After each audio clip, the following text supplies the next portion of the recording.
Soc el Francesc. Avui explicaré un tema de la Mari Esguarú, consciència i unitat. Comencem. Tot l'univers està compost per un camp d'energia potencial que vibra a un ritme extremament alt. Podríem anomenar-lo la font original. Una sola massa de la forma més alta de freqüència i energia. La densitat del regne existencial més alt possible, des del qual tota la resta es genera i crea un contrast. Això és això i no allò, creant dualitat. No es distingeix pas entre matèria i energia. No hi ha diferents estats de matèria ni diferents estats d'energia, com descriuen a la Terra. Només diferents interpretacions del mateix. Tan sols una massa sense principi ni final i fora del propi temps. Aquesta massa es comporta de manera molt semblant a l'aigua en un estat vibracional molt alt, aigua de la qual neix tot allò que ha existit, existeix i existirà. La vida mateixa inclosa. Això ens porta al concepte de que l'espai, com l'espai interestel·lar i intergalàctic, no és pas un buit, no està buit, i aquesta aigua n'és una forma vibracional de molt alta densitat. Aquí puc inclús citar la frase bíblica de les aigües de baix i les aigües de dalt. Aquesta aigua és energia potencial que es forma en tot i en qualsevol cosa, per una altra força per sobre d'ella i de la qual prové inclús aquesta aigua. Una força que està més enllà de l'abast del nostre millor enteniment. És la consciència. En la nostra comprensió, la gravetat és el flux o la direcció i la força de la intenció d'una consciència. Quanta més atenció d'aquesta consciència primordial tingui alguna cosa, més gran i més dens serà un objecte. Llavors, contràriament a allò que entén la ciència de la Terra, la massa d'un objecte no crea pas un camp de gravetat o flux. Ans al contrari, aquest objecte existeix i té massa perquè n'hi ha una concentració de gravetat en aquest punt precís de l'espai. Un flux d'intenció creativa anomenat gravetat formarà un objecte amb massa. Un objecte com ara un estel o un planeta no atreu pas objectes més petits cap a ell, sinó que aquests altres objectes més petits són empesos cap a l'estel o el planeta com una fulla empesa contra una roca pel flux de l'aigua d'un riu. També podem anomenar gravetat a una direcció de flux d'energia potencial en un estat primordial de molt alta vibració. La manera exacta en què la gravetat flueix en el camp de l'energia potencial formarà diferents objectes i els atorgarà els seus atributs particulars. Aleshores, la gravetat com un flux de consciència no és pas un corrent constant que només formaria bonys similars de massa, sense cap variació entre ells. El flux de consciència-gravetat flueix de manera codificada per bilions i bilions de pulsacions correlacionades matemàticament, que anomenem harmònics. Una pulsació correlacionada matemàticament en un camp també es pot descriure com a música. Teoria de la manifestació. En poques paraules, tal com ho van descriure els meus predecessors, aquest flux codificat amb precisió matemàtica que emana de la consciència és un harmònic i quan s'aplica al camp d'energia potencial també forma una freqüència en aquest camp.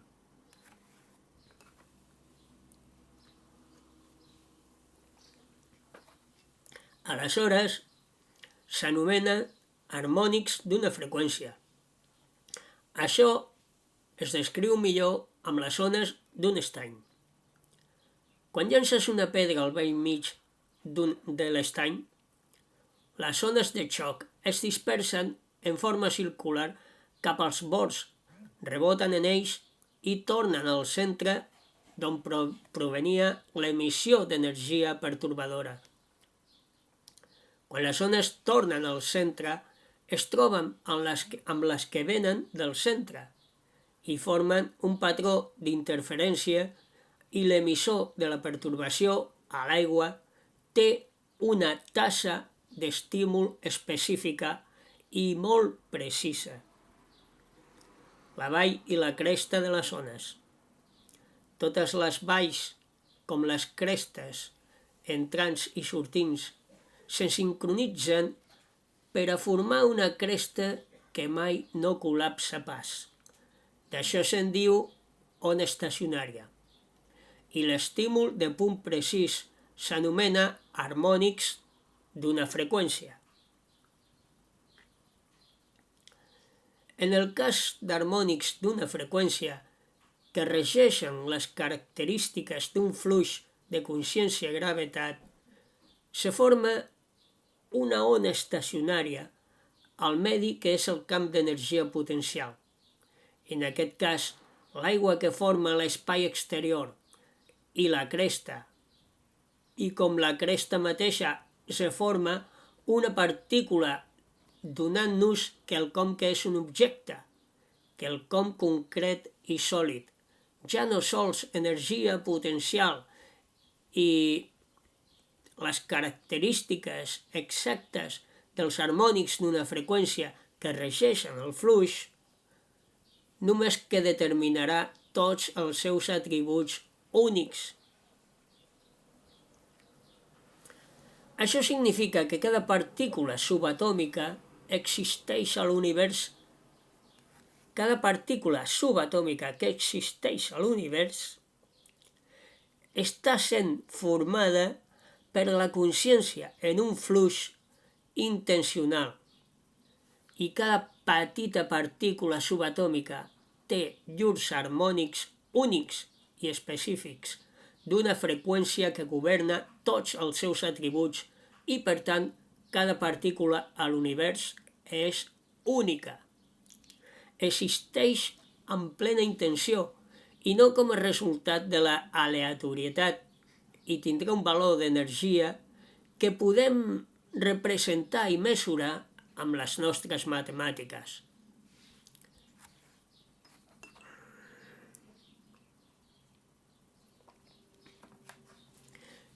Tot allò que la ciència de la Terra ha descrit com a partícules diferents no són res més que característiques diferents d'una partícula primordial bàsica al camp de l'energia. Ara podem imaginar qualsevol lloc existent, la cantonada d'un carrer o un bosc, com un conjunt de valors numèrics que representen tot allò que existeix en ell i la dinàmica de relació i moviment entre tot allò que n'hi ha allí. Tot és energia i la matèria com a tal no existeix pas i tan sols està present perquè la consciència li dona un valor i interpretació.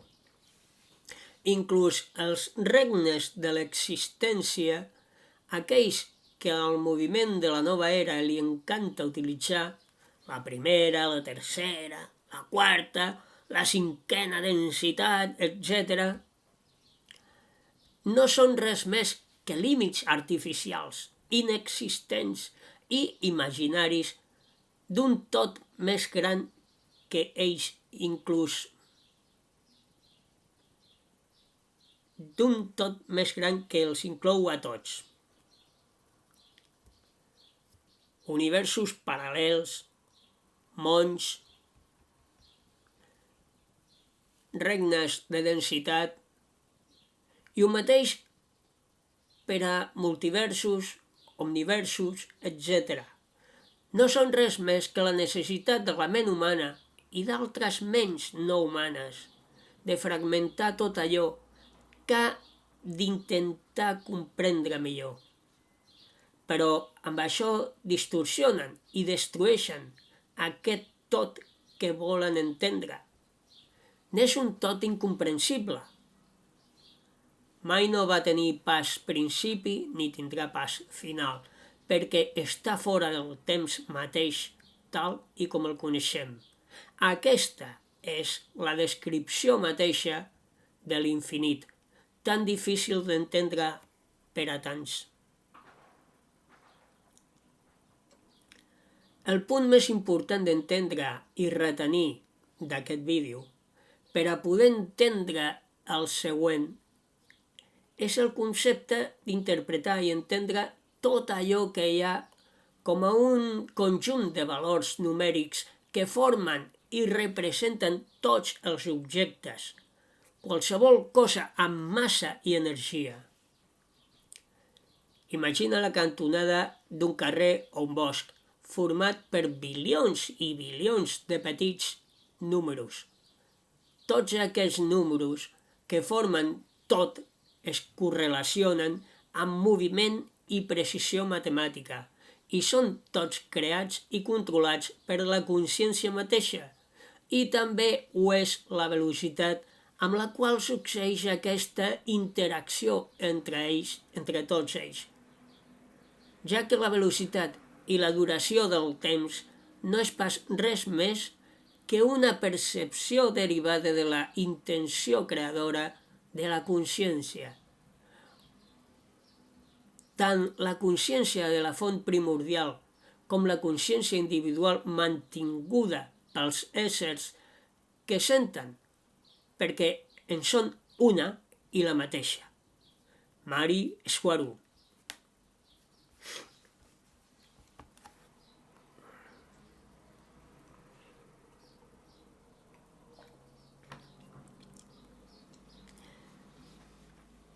Desitjo completar aquesta informació amb quelcom que em va dir l'Amda, Amélie d'Aldebaran, amb la qual tinc contacte. En principi, no tinc intenció de canviar res del que ha dit Mari Schwartz, perquè no es contradiu pas, però ho portaré a un altre nivell. Allò material no existeix pas. És només un reflex d'allò que n'hi ha a plànols més elevats, quelcom així com una ombra a la paret.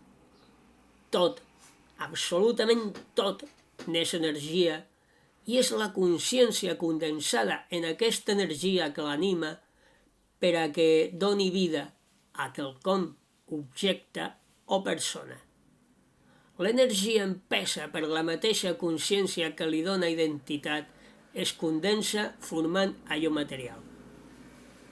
Mari ho explica molt bé i posa un exemple amb les ones de l'aigua de com succeeix.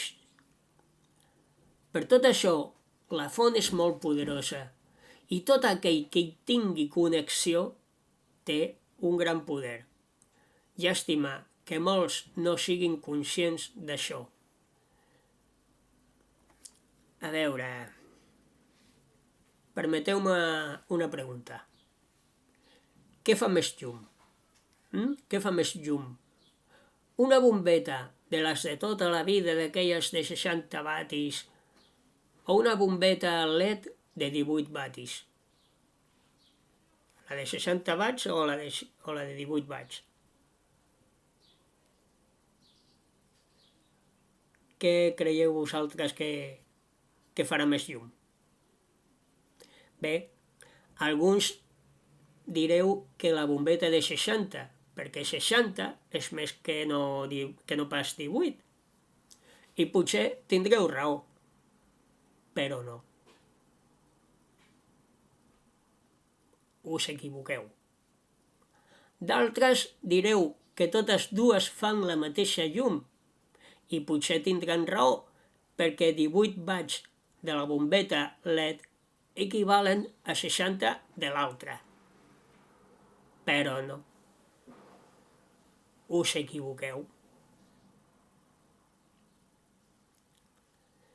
D'altres direu que depèn de si és llum blanca o groga, al·legant que si una és de llum blanca il·lumina més que no pas l'altra de llum groga. Però no. Us torneu a equivocar. Bon intent, amics, bon intent. Allò que il·lumina més, que produeix més llum, és la teva pròpia llum, la llum que tu ets, la llum que tu ets, la llum que es reflexa en forma de cos físic, biològic, en condensar tot el seu poder i rebre atenció de la consciència o font. No n'hi ha pas res que il·lumini més que això. Res.